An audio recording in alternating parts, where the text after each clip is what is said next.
Hi കൂട്ടുകാരെ, പുതിയൊരു വീഡിയോയിലേക്ക് എല്ലാവർക്കും സ്വാഗതം. അങ്ങനെ ഇനി പത്മ കമലത്തിനെ ചാട്ടവാറ് കൊണ്ട് അടിക്കുന്നുണ്ട് കേട്ടോ. തൻ്റെ വീട്ടിൽ എല്ലാ പ്രശ്നവും ഉണ്ടാക്കിയിരിക്കുന്നത് കമലയാണ്, അതുപോലെ മിത്രയാണ് ഇതൊക്കെ ചെയ്യുന്നത് എന്ന സത്യം അറിയുന്ന ആ ഒരു എപ്പിസോഡിനെ കുറിച്ചാണ് കേട്ടോ ഞാൻ ഈ റിവ്യൂ പറയുന്നത്. സൂര്യയും നന്ദിനിയും കൂടി ഓഫീസിലോട്ട് പോകാൻ ഒരുങ്ങാണ് കേട്ടോ. ഇനി നന്ദിനിയെ ഓഫീസിലോട്ട് സൂര്യ കൊണ്ടുപോകുന്നുണ്ട്. അങ്ങനെ ഇരിക്കെ ഓഫീസിൽ പോകുമ്പോൾ അച്ഛാ ഞാൻ ഓഫീസിൽ പോകുന്നു എന്ന് സൂര്യ പറയാണ്. ആ സമയം കമലം കാണാം 2 ഗ്ലാസ് പാലായിട്ട് വരുന്നു കേട്ടോ. എന്നിട്ട് പറയാണ് ഈ പാല് കുടിക്കുക എന്ന് പറയാം കേട്ടോ. പക്ഷെ അത് കേൾക്കാൻ അത്ര താല്പര്യം അങ്ങ് സൂര്യക്ക് ഉണ്ടാവില്ല കേട്ടോ. അപ്പോൾ ഉടൻ തന്നെ സാറേ ഞാനിത് ബദാമൊക്കെ ഇട്ട് അടിപൊളിയായി കാച്ചിക്കൊണ്ട് വന്ന പാലാണ്. അപ്പോൾ അത് കാണുന്ന പത്മക്കും അതുപോലെ യതീന്ദ്രനും വേദ ഇന്ദ്ര അവരുടെ കാര്യം പറയാനില്ല. അവർക്ക് അത്രയും ദേഷ്യം വരണം. ഇത്രയും നാളും തൻ്റെ കൂടെ നിന്നിരുന്ന കമല ഇന്ന് എന്താ അവരോട് ഇത്ര സ്നേഹം എന്ന ഭാവത്തിൽ നിൽക്കുന്നത് കേട്ടോ. അപ്പോൾ പത്മക്ക് ഇങ്ങനെ ദേഷ്യം പിടിച്ച് ഇങ്ങനെ ആക്കുന്നുണ്ട് കേട്ടോ. അപ്പോൾ ഈ സമയം കമലം വീണ്ടും പറയണേ നന്ദിനി കൊച്ചേ അതുപോലെ സൂര്യ സാറേ ഈ പാല് കുടിക്കുക എന്ന് പറയട്ടെ. അപ്പോൾ ഇത് കേട്ടോടെ തന്നെ സൂര്യ പറഞ്ഞു എനിക്ക് ഈ പാല് വേണ്ടെന്ന് പറഞ്ഞു. അയ്യോ ഞാനിത് സ്പെഷ്യലായി തിളപ്പിച്ചുണ്ടാക്കിയ പാലാണ്, ഇതിൽ ബദാം ഇട്ടിട്ടുണ്ട്, അട്ടിപ്പൊളി പാലാണ്, ഹെൽത്താണ്, ഇത് കുടിച്ചോളൂ, ശരീരത്തിന് നല്ലതാണ്, ഇതൊരു എനർജി കിട്ടും എന്നൊക്കെ ഇങ്ങനെ കമലം പറയാം. ഓഹോ എനർജി കിട്ടുമോ എന്ന് സൂര്യ ചോദിക്കണം. എനിക്ക് നല്ല നിങ്ങൾക്ക് നല്ല ഉഷാറ് കിട്ടും എന്നാൽ കമലം തന്നെ കുടിച്ചോ. അയ്യോ എനിക്ക് വേണ്ട എന്ന് പറയണ്ട. അപ്പോൾ അത് കേൾക്കുന്ന നന്ദിനി പറയണേ കമലം കുടിച്ചോ, എനിക്ക് വേണ്ട, നന്ദിനി മേഡത്തിന് കൂടുന്നതല്ലേ, നന്ദിനി കുടിക്കുക എന്നൊക്കെ ഇങ്ങനെ കമലം വീണ്ടും ആവർത്തിക്കുമ്പോൾ എനിക്ക് വേണ്ട എന്ന് പറയണ്ട. അപ്പോൾ സൂര്യയോട് വീണ്ടും നിർബന്ധിക്കുകയാണ്. ഇത് കാണുന്ന പത്മക്ക് ദേഷ്യം പിടിക്കുകയാണ്. ഇവളെന്താ നിർബന്ധിച്ചതിന് മുകളിലൂടെ നിർബന്ധിക്കുന്ന എന്ന ഭാവത്തിൽ ഇങ്ങനെ സൂര്യ ദേഷ്യഭാവത്തിൽ നിൽക്കുന്നുണ്ട് കേട്ടോ. സൂര്യയല്ല പത്മ ദേഷ്യഭാവത്തിൽ നിൽക്കുന്നുണ്ട് കേട്ടോ. അപ്പോൾ സൂര്യ പറയണേ ഞാനിത് കുടിക്കണോ. അപ്പോൾ കമലം പറയാം കുടിക്കണം. എങ്കിൽ ഞാനൊരു കാര്യം പറയട്ടെ നിന്നോട്, ഈ പാല് നീ കുടിക്കാനാ പറഞ്ഞത്, നിന്നോട് ഞാൻ കുടിക്കാൻ പറഞ്ഞോ. അത് കേൾക്കുന്ന കമലം ആകെ പേടിക്കുക. എന്താടി നിനക്ക് ഈ പാല് കുടിച്ചാൽ. അയ്യോ സാറേ എനിക്ക് വേണ്ട, നീയല്ലേ പറഞ്ഞത് നല്ല ഉഷാറ് കിട്ടുന്നു, പിന്നെ എനിക്ക് ഈ പാല് കുടിച്ചാൽ എന്താ കുഴപ്പം. അയ്യോ സാറേ എനിക്ക് ഈ പാല് വേണ്ട. അപ്പോൾ ഉടനെ നന്ദിനി വീണ്ടും നന്ദിനിൻ്റെ മുഖത്ത് വീണ്ടും അവളോട് പറ എന്ന് പറയുമ്പോൾ നന്ദിനി പറയണ കമല നീ ഈ പാല് കുടിച്ചേക്ക്. അയ്യോ എനിക്ക് സാറേ ഈ പാല് വേണ്ടാഞ്ഞിട്ടാ എന്ന് വീണ്ടും ആവർത്തിക്കുമ്പോൾ ഉടൻ തന്നെ പറയണേ അതെന്താ നിനക്ക് കുടിച്ചാലെന്നാണ് ഞാൻ ചോദിക്കുന്നത്. അത് കേൾക്കുന്ന പത്മ ഇവിടെ എന്ത് ഈ നടക്കുന്നത്, ഒരുപാട് നേരമായി ഒരു പാലിൻ്റെ പേരിൽ ഒരു പ്രശ്നം നടക്കുന്നത്. അപ്പോൾ ഉടൻ തന്നെ ഇത്രയും ബദാമൊക്കെ ഇട്ടിട്ടുണ്ടാക്കിയ പാലാണെങ്കിൽ നീ കുടിച്ചാൽ നിനക്കെന്താ കുഴപ്പം. അതോടുകൂടിയിട്ട് പത്മക്കങ്ങ് ദേഷ്യം പിടിക്കുകയാണ്. കുറേ നേരമായി ഇവിടെ ഒരു പാലിൻ്റെ പേരിൽ പ്രശ്നം.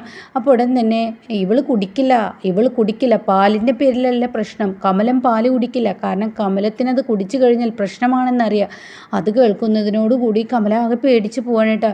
അപ്പോൾ യതീന്ദ്രൻ ചോദിക്കുകയാണ് എന്താ മോനെ, ഇതാ നന്ദിനി പറയുമെന്ന് പറയണ്ട. അങ്ങനെ നന്ദിനി പറയാണ് ഞാൻ രാത്രിയിൽ റൂമിൽ നിന്നും പുറത്ത് വരുമ്പോൾ ഇവളുടെ റൂമിൽ നിന്നൊരു സംസാരം കേട്ടു. അത് കണ്ട് ഞാൻ പതുങ്ങി നിന്ന് കേട്ടതാണ്. ഇവള് ഇങ്ങനെ ഒരാളോട് സംസാരിക്കുന്നുണ്ട്, നാളെ ഞങ്ങൾ 2 പേരും ഓഫീസിൽ പോകുമ്പോൾ ഇതിൽ പോയിസൺ ചേർക്കണമെന്ന് ഇവള് പറയുന്നുണ്ട്, അത് ഞാൻ കേട്ടു എന്ന് പറയും കേട്ടോ. അത് കേൾക്കുന്ന പത്മം ഞെട്ടിയിട്ട് പിന്നീട് എന്നൊക്കെ ഇങ്ങനെ ആക്കുന്നുണ്ട് കേട്ടോ. പത്മക്ക് അതൊരു പുച്ഛ ഭാവമാണ് കേട്ടോ. അപ്പോൾ ഇതേ സമയം നീ എന്താടി ഇവിടെ കാണിച്ചു കൂട്ടുന്നത് എന്ന് അപ്പോഴേക്കും യതീന്ദ്രൻ ചോദിക്കുകയാണ് കേട്ടോ. എൻ്റെ മക്കൾക്ക് നീ വിഷം കൊടുക്കാൻ നോക്കിയിരിക്കുന്നു. അതെ ഇതിൽ ഉഗ്ര വിഷമാണ്, ഇത് നീ കുടിച്ചാൽ ഇതിൽ വിഷമില്ലെന്ന് ഞങ്ങൾ പറയും. അപ്പോഴേക്കും അവിടെ പത്മ പറയണം മതി നിങ്ങളുടെ നാടകം നിർത്ത്, ഓഫീസിലോട്ട് നീ നിൻ്റെ ഭാര്യയെ കൊണ്ടുപോകണം. അത് ശരി തന്നെ, അത് തടയിടാനും നിന്നോട് ഓഫീസിലോട്ട് വരണ്ട എന്ന് ഞാൻ പറഞ്ഞതിന് നീ ഇവിടെ ഒരു നാടകം നടത്തില്ലേ. ഇവള് പാവമാണ്, കമല അങ്ങനെ ഒരു തെറ്റിയില്ല. അപ്പോഴേക്കും കമല എന്ത് ചെയ്യുക, ഈ പാല് നിലത്തിട്ട് മേഡം എന്നോട് ക്ഷമിക്കണം, ഞാനൊരു തെറ്റും ചെയ്തിട്ടില്ല, ഇവരെല്ലാവരും കൂടി എന്നെ വളഞ്ഞിട്ട് ആക്രമിക്കുകയാണ് എന്നൊക്കെ പറഞ്ഞ് പത്മയുടെ കാലിൽ അങ്ങ് പിടിക്കുകയാണ് കേട്ടോ. ഇതോടുകൂടി സൂര്യക്കങ്ങ് ദേഷ്യം പിടിക്കണി. എടി നീ ഇവിടെ അഭിനയം നടത്തുന്നോ. അപ്പോഴേക്കും പത്മ സൂര്യ ഇവളെ തൊടരുത് എന്ന് പറയണേ. അപ്പോഴേക്കും നന്ദിനിയോട് സൂര്യ പറയണേ നീ ഇവളെ തൊടുക എന്ന് പറയണേ, പിടിച്ചു വലിക്കവളെ. അവളെ പാല് എത്ര നൈസായിട്ടാണ് അത് തട്ടിക്കളഞ്ഞത്, അവൾ അമ്മയെ കബളിപ്പിച്ചു, ഈ നിൽക്കുന്ന നിങ്ങളെ കബളിപ്പിച്ചു എന്ന് പറയട്ടെ. അപ്പോഴേക്കും ഇതിൻ്റെ എന്താണ് സത്യത്തിൽ ഇവിടെ നടക്കുന്നതെന്ന് പറയട്ടോ. അങ്ങനെ പിന്നീട് ഉണ്ടായ സത്യങ്ങളെല്ലാം പറയാൻ ഒരുങ്ങുകയാണ്. അതായത് ഇവളുടെ അരയിലിരിക്കുന്ന ഫോൺ എടുക്കുക നന്ദിനി എന്ന് പറയണം. അപ്പോഴേക്കും നന്ദിനി ഇവളുടെ അരയിലുള്ള ഫോൺ എടുക്കണം കേട്ടോ. എന്നിട്ട് ആ ഫോൺ ഓണാക്കിയതിന് ശേഷം അതിൽ മിത്ര പറഞ്ഞ വോയിസ് കേൾപ്പിച്ച് കൊടുക്കണം കേട്ടോ. അതായത് സൂര്യയും ഈ പറയുന്ന നന്ദിനി നാളെ ഓഫീസിലെത്താൻ പാടില്ല. ആ ടെൻഡർ നമുക്ക് കിട്ടണം, അത് പൊളിച്ചെടുക്കാനുള്ള ഒരു വഴി. ഒരാഴ്ചത്തേക്ക് അവർ ഓഫീസിൽ വരരുത്, ഒരാഴ്ച അവർ അവശ്യ നിലയിൽ കിടന്ന കാര്യങ്ങളൊക്കെ അങ്ങ് ശരിയാവുമെന്ന് പറയാൻ കേട്ടോ. ഇത് കേൾക്കുന്ന പത്മ ആകെ ഞെട്ടിപ്പോവാണ് കേട്ടോ. പിന്നീട് സൂര്യയോട് വന്ന് ചോദിക്കുകയാണ് യതീന്ദ്രൻ, സത്യത്തിൽ എന്താണ് ഇവിടെ ഉണ്ടായത്, എനിക്കൊന്നും മനസ്സിലാവുന്നില്ല. അതെ അച്ഛാ, ഇവളാണ് ഈ പ്രശ്നങ്ങൾക്കെല്ലാം തുടക്കം കുറിച്ചത്, ഇവള് തന്നെ, ഇവളുടെ വായ കൊണ്ട് തന്നെ പറയട്ടെ എന്ന് പറയാനിട്ട്. അങ്ങനെ കമലത്തിനോട് എന്താണ് ഇവിടെ നടന്നെന്ന് മണിയായി പറഞ്ഞു, അല്ലെങ്കിൽ നിനക്ക് നിന്നും കിട്ടാൻ പോകുന്ന ശിക്ഷ അത് ക്രൂരമായിരിക്കും, അതുകൊണ്ട് നീ പറ എന്ന് പറയട്ടോ. അപ്പോൾ ഉടൻ തന്നെ കരഞ്ഞും കൊണ്ട് കമലം പറയണേ, അയ്യോ സാറേ, എന്നെ ഒന്നും ചെയ്യരുത്, ഞാൻ മിത്ര പറയുന്നതിനനുസരിച്ച് ചെയ്തതാണ്. മിത്ര എന്നോട് പറഞ്ഞു ഒരു ആഴ്ചത്തേക്ക് സൂര്യ സാറ് ഇങ്ങനെ വയ്യാതെ കിടക്കണമെന്ന്, എങ്കിൽ മാത്രമാണ് ഈ ടെൻഡർ അവർക്ക് കിട്ടാതെ പോവുള്ളൂ എന്ന്. അതിനുള്ള വേല എത്രയാണ് ഈ പാലിൽ ചെയ്ത് വെച്ചിരിക്കുന്നത്, പോയിസൺ കലക്കിയിരിക്കുന്നു. അത് കേൾക്കുന്ന പത്മക്ക് ഭ്രാന്ത് പിടിക്കാനായിട്ടാ. അങ്ങനെ പിന്നീട് പത്മ ചോദിക്കുകയാണ്, എടി നീ ഇത്രയും ക്രൂരമായിരുന്നോ എന്ന് ചോദിക്കുന്ന കേട്ടാ. അപ്പോൾ അവിടെ നിങ്ങൾ നിൽക്ക്, അടുത്തത് കേൾക്കുമെന്ന് പറയണേ. നീ അടുത്തത് എന്താടി ഈ വീട്ടിൽ ചെയ്തു വെച്ചത്? അത് പിന്നെ ആ ചെക്കില്ലേ, ആ ചെക്കിൻ്റെ കാര്യം. ആ ചെക്ക് നന്ദിനി മേശപ്പുറത്ത് വെച്ചപ്പോൾ ഒരു സാധനം എടുക്കാൻ അങ്ങ് പോയപ്പോൾ ആ സമയം കൊണ്ട് ഞാനാണ് ആ ചെക്ക് മാറ്റിയതെന്ന് സത്യം പറയാൻ കേട്ടോ. എന്നിട്ട് നന്ദിനിയുടെ അനിയത്തി പ്രിയങ്കയ്ക്ക് വേണ്ടി അവിടെ ഒരു അഡ്മിഷൻ എടുത്തതും പൈസ കിട്ടിയതൊക്കെ ഞങ്ങളാണെന്ന് പറയാൻ കേട്ടോ. അതങ്ങ് കേൾക്കുമ്പോൾ മിത്ര പറഞ്ഞിട്ടാണ് ഞാനിത് ചെയ്തത്, അതും കൂടി ആവുമ്പോൾ അട്ടിയും മുടി കയറാൻ കേട്ടോ. പത്മ ദേഷ്യത്തിലാണ്. പിന്നീട് എന്താടി നീ ചെയ്തത് എന്ന് വീണ്ടും സൂര്യ ചോദിക്കുകയാണ്. അപ്പോൾ ഉടൻ തന്നെ പറയാണ്, അന്ന് എനിക്ക് വിഷം തന്നില്ല, അതായത് സൂര്യ സാറിന് വിഷം തന്ന ഹോസ്പിറ്റലായില്ല, അത് ഞാനാണ് ചെയ്തത്. അങ്ങനെ പിന്നീട് വേദയുടെ ബർത്ത്ഡേയുടെ അന്ന് വേദയെ ഒരാളെ കൊണ്ട് ഇങ്ങനെ വായിൽ തോന്നിയത് ഉണ്ടാക്കിച്ചതും അതും ഞാനാണെന്ന് പറയാൻ കേട്ടോ. അതൊക്കെ മിത്ര മേഡം പറഞ്ഞതിനനുസരിച്ചാണ്. അപ്പോഴേക്കും പത്മക്ക് ദേഷ്യം അടങ്ങുന്നില്ല കേട്ടോ. അപ്പോൾ പത്മ പറയണേ, രാജു നീ ആ ബെൽറ്റ് എടുത്ത് കൊണ്ടുപോവാ, സാറിൻ്റെ ബെൽറ്റ് ഉണ്ടല്ലോ അത് എടുത്ത് കൊണ്ടുപോകാ എന്ന് പറയണ കേട്ടോ.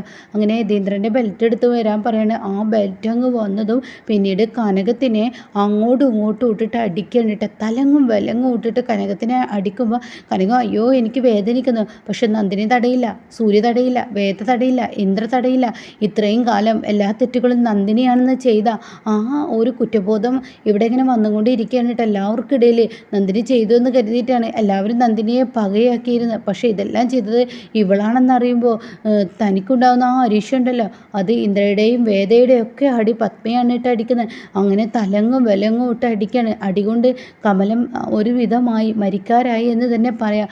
ആ സമയം ഇന്ദ്രൻ ഇടപെടാണ് കേട്ടോ. ഇനി ഇവളെ അടിച്ചാൽ ചത്തുപോകും, അതുകൊണ്ട് സത്യം തുറന്ന് പറയടി, ഇനി നീ ചെയ്യേണ്ടത് എന്താണെന്ന് ഞാൻ പറയാമെന്ന് അപ്പോഴേക്കും സൂര്യ പറയണേ. അപ്പോൾ തന്നെ, സാറേ എന്നെ പോലീസിൽ പിടിപ്പിക്കരുത്, ഞാനൊരു കുടുംബമായി ജീവിക്കുന്ന ഒരാളാണ്, എന്നെ ദയവ് ചെയ്ത് ഉപദ്രവിക്കരുത്. സാറ് പറയുന്ന എന്ത് വേണമെങ്കിലും ഞാൻ ചെയ്യാം. എന്ത് വേണമെങ്കിലും നീ ചെയ്യോ? ആ ചെയ്യാം. എന്നാൽ നീ ഒരു പണി ചെയ്യേ, നീ മിത്രക്ക് വിളിക്ക്, അവളോട് കാര്യങ്ങളൊക്കെ ഒന്ന് വെളിപ്പെടുത്ത്. അയ്യോ സാറേ, അത് പിന്നെ നിന്നോടല്ലടി പറഞ്ഞത് എന്ന് അപ്പോഴേക്കും അവിടെ ശബ്ദമുയർത്ത് സംസാരിക്കുകയാണ് കേട്ടോ. അങ്ങനെ പിന്നീട് മിത്രക്ക് വിളിക്കുന്ന ആ ഒരു സീനാണ്.